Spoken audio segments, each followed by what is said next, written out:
Welcome to the Learning Pines YouTube. We hope this video helps.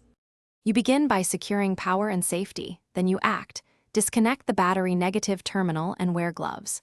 Next, expose the harness and identify the check signal cable connector, pin location, and routing so you know what to test.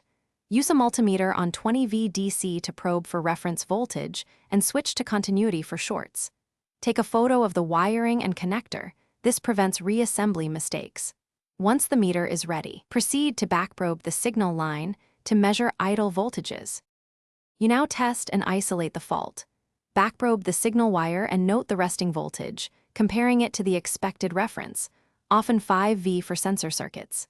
If voltage is absent or erratic, check continuity from the harness to the control module and to chassis ground.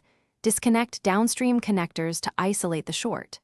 When you find a break or chafe, strip a clean section and use a soldered joint with a heat shrink butt connector, keeping the splice short and rerouting away from heat sources to prevent recurrence.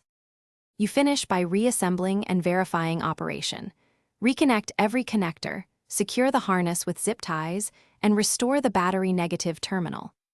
Clear diagnostic trouble codes with a scanner, then run the system and monitor the live check signal for stable, expected voltage under normal conditions. If the fault returns, inspect connector pins for corrosion or bent pins, and consider replacing the compromised harness section or testing the control module output. One key tip: